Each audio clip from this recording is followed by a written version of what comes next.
Halo, hai, assalamualaikum teman-teman semuanya. Di video kali ini, sebelum kita masuk ke pekan ujian tengah semester, aku dan teman-teman bakal belajar bareng sama kalian. Nah, tapi sebelum kita masuk ke dalam videonya, izinkan aku memperkenalkan teman-temanku. Di sini ada Salsa, ada Hodari, ada Amalia, ada Dinda, dan juga ada Fahri.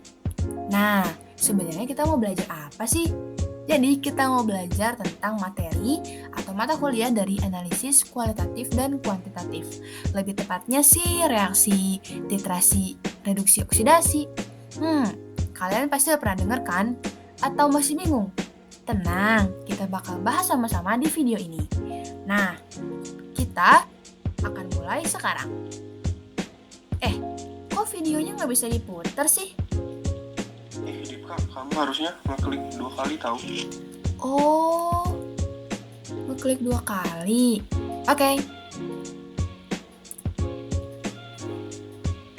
Mulai. Reaksi redoks, reduksi oksidasi. Lebih tepatnya sih titrasi. Yuk masuk. Nah, tujuan pembelajaran pada video kali ini yaitu untuk mengetahui reaksi redoks. Lalu untuk mengetahui jenis-jenis titrasi redoks dan untuk mengetahui prinsip titrasi redoks dan penggunaannya. Yuk kita bahas dari prinsipnya lebih dahulu. Prinsip dari reaksi reduksi oksidasi ini adalah proses pengambilan elektron dalam sebuah atom, ion, maupun molekul. Sebaliknya, oksidasi adalah proses pembebasan elektron dari sebuah atom, ion, atau molekul. Faktanya, oksidasi selalu dilanjutkan dengan reduksi, sehingga terjadilah reaksi redoks. Lantas, titrasi redoks itu apa ya? Nah, titrasi redoks atau oksidasi adalah suatu penetapan kadar reduktor atau oksidator berdasarkan reaksi oksidasi dan reduksi antara analit dengan titran, di mana reduktor akan teroksidasi dan oksidatornya akan tereduksi. Analit ini akan mengandung spesies reduktor di titrasi dengan titran yang berupa larutan standar dari oksidator atau sebaliknya.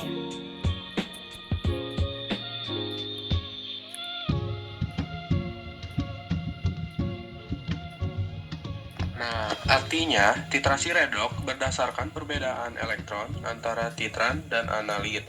Dalam titrasi redoks, biasanya digunakan potensialmetri untuk mendeteksi titik akhir. Namun, ada pula yang menggunakan indikator yang dapat berubah warna dan dengan adanya kelebihan titran yang digunakan. Terus ada beberapa macam titrasi redoks nih teman-teman. Yang dibedakan berdasarkan bahannya, ada permanganometri, iodin, bromo, dan juga serimetri.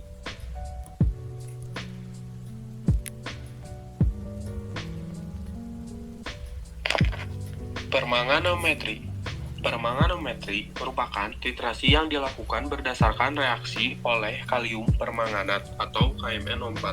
Nah, reaksi ini difokuskan pada reaksi oksidasi dan reduksi yang terjadi antara KMnO4 dengan bahan baku tertentu. Contohnya reaksi seperti MnO4- ditambah 8H+ ditambah 5 elektron dengan arah panah reversibel menjadi Mn2+ ditambah H2O dengan elektron selnya itu adalah positif 1,51 volt. Oh gitu. Kita lanjutin ya teman-teman. Nah, selanjutnya ada titrasi iodin atau titrasi yang melibatkan iodium dapat dilakukan dengan dua cara, yaitu titrasi langsung iodimetri dan titrasi tidak langsung iodometri.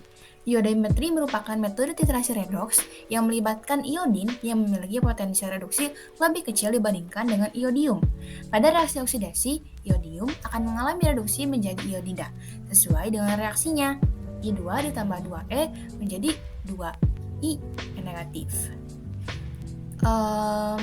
Selanjutnya ada materi apa lagi ya? Nah, larutan baku iodium ini dapat digunakan untuk analisis kuantitatif senyawa-senyawa yang mempunyai potensial oksidasi lebih kecil daripada sistem iodida atau iodium sebagaimana persamaan di atas. Atau dengan kata lain, digunakan untuk senyawa-senyawa yang bersifat reduktor yang cukup kuat seperti vitamin C, tiosulfat, arsenit, sulfida, sulfit stibulum 3, timah 2, dan ferrosianida.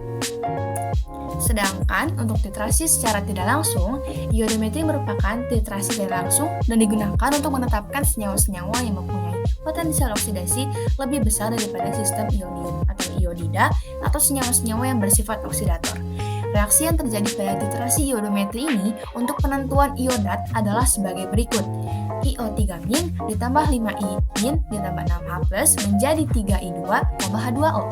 Dan I2 tambah 2S2O32 menjadi 2I- ditambah S4O6 2-. Nah, tapi untuk yang reaksi yang bromo, aku masih kurang ngetri nih.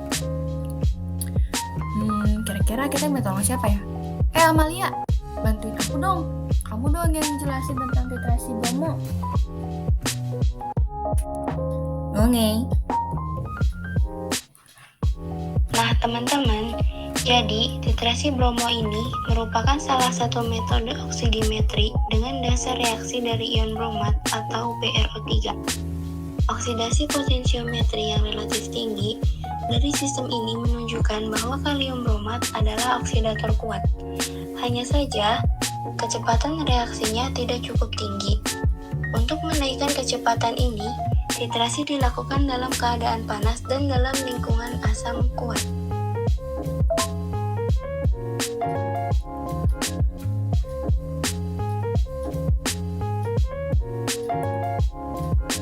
Sehingga metode bromometri dan bromometri ini terutama digunakan untuk menetapkan senyawa-senyawa organik aromatis dengan membentuk tribom substitusi. Metode ini juga digunakan untuk menetapkan senyawa arsen dan stibium dalam bentuk trivalen walaupun tercampur dengan stannum valensi 4. Dalam suasana asam, ion bromat mampu mengoksidasi iodida menjadi iod, sementara dirinya direduksi menjadi brimida. Seperti pada contoh reaksi di bawah ini, yaitu BrO3- ditambah 6H plus ditambah 6I plus menjadi Br- ditambah 3I2 ditambah 3H2O.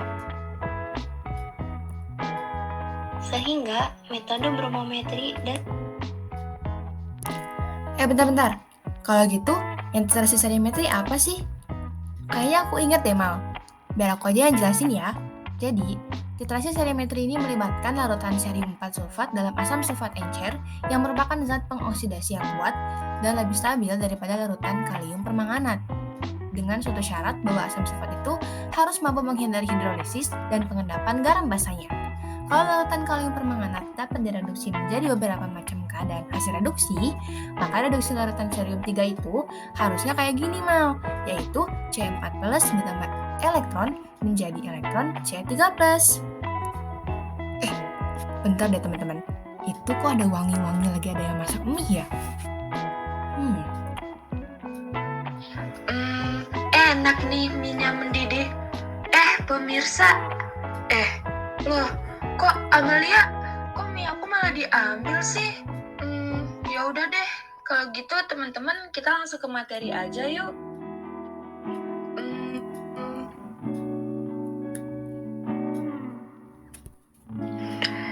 Nah, lanjutan dari yang tadi nih, larutan cerium 4 sulfat dalam larutan asam sulfat encer adalah stabil, bahkan pada temperatur didih.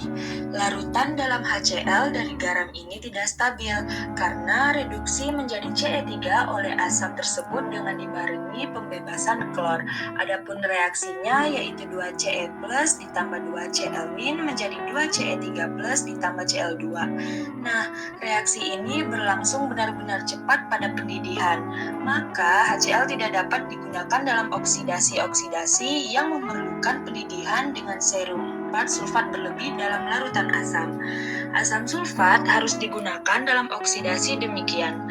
Adanya asam fluorida membentuk suatu kompleks stabil dengan cerium 4 sulfat dengan menghilangkan warna dari larutan yang kuning itu. Walaupun agak lapar-lapar, tapi gak apa-apa deh, kan aku sabar dan baik hati. Ya udah, kita lanjutin yuk. Selain itu, ada juga yang dikenal dengan bilangan oksidasi atau bilox. Bilangan oksidasi merupakan muatan suatu atom atau unsur dalam suatu molekul atau senyawa yang ditentukan karena perbedaan elektronegativitasnya. Bilangan oksidasi sangat berhubungan erat dengan elektron valensi atau golongan. Pada reaksi redoks, setiap unsur pada senyawa akan memiliki bilangan oksidasi masing-masing. Bilog suatu unsur dalam senyawa juga dipengaruhi oleh tingkat elektronegativitas unsur tersebut terhadap unsur lain dalam senyawa tersebut.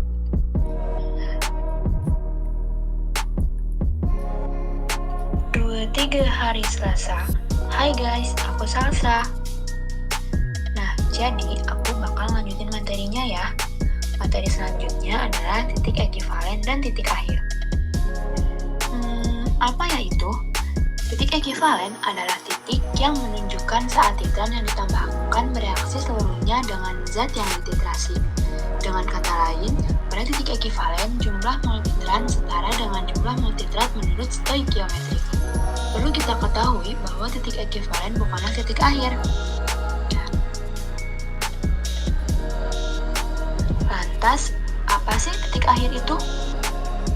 Jadi, titik akhir adalah titik di mana titrasi selesai, yang ditentukan dengan indikator.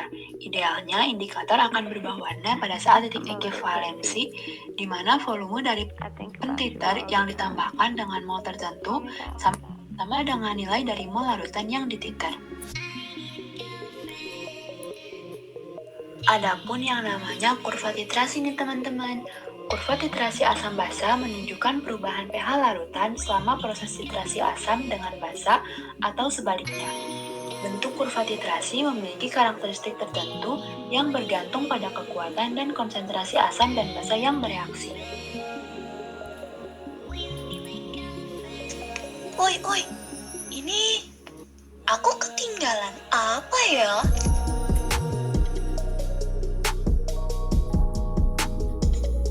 Contoh reaksi, perlu indikator. Caranya bagaimana? Jangan khawatir teman-teman. Aku bakal jelasin sisanya.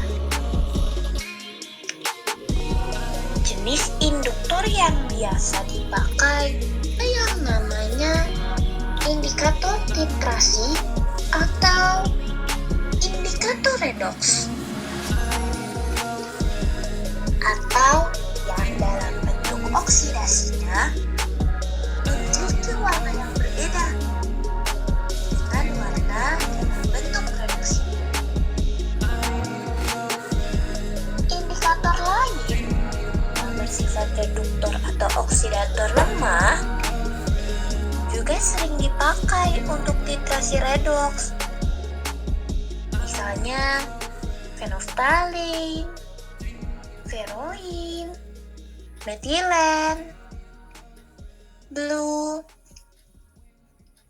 dan nitroferoin.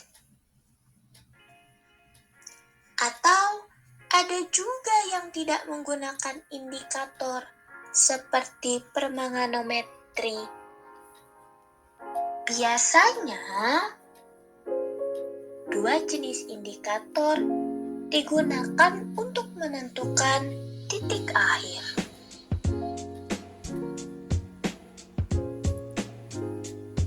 Terus, proses pengerjaannya gimana sih? Reaksi reduksi dan oksidasi ini?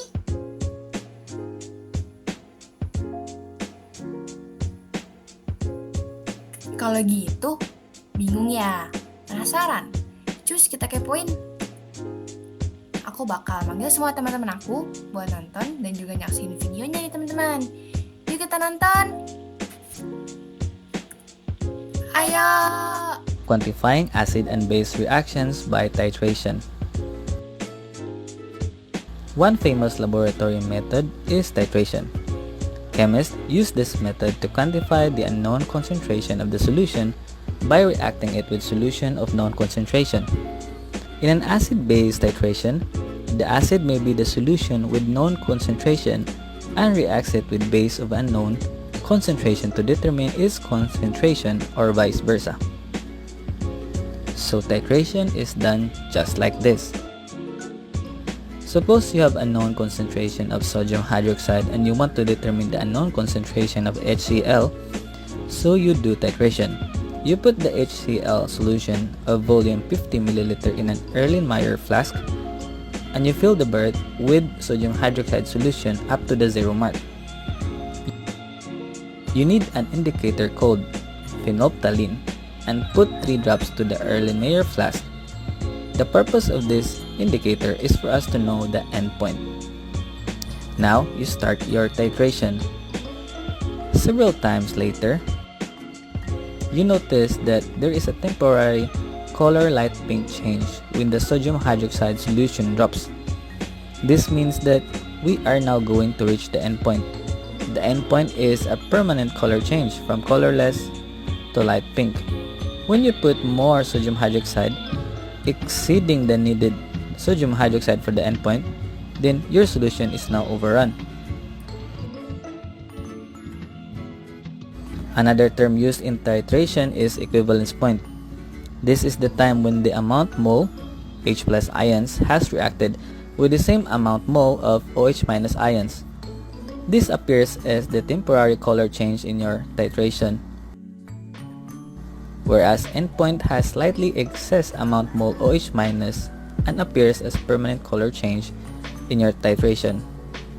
You can learn more titration techniques when you have your actual titration. Actually, in reality, we cannot tell when or where the equivalence point, so we need to reach the endpoint. And the volume of sodium hydroxide used is what we use in our calculation.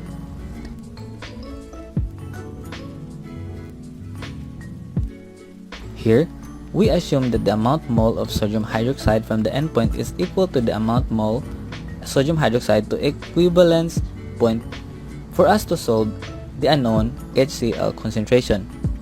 So let us try solving some problems. In order to standardize an HCl solution, you put 50 ml of it in an Erlenmeyer flask with a few drops of phenolphthalein as indicator and fill the burette with 0.152 formolarity sodium hydroxide up to the 0 mark.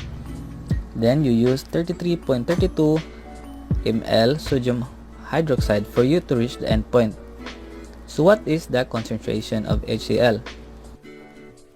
First, we need to write the balance equation. So we have the volume used in titration, which is 33.32 milliliter. We then find the mole of sodium hydroxide. So we have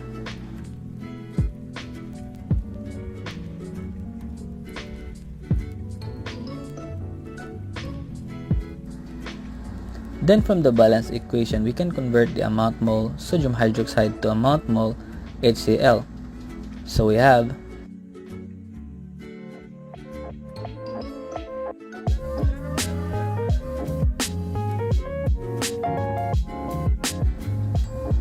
Then we can compute the concentration of HCl.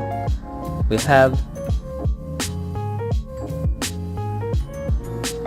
Hence, the concentration of HCl is 0.1016 molarity. So that's it. That is all for now. I hope you learned something today. Once again, this is Easy Engineering.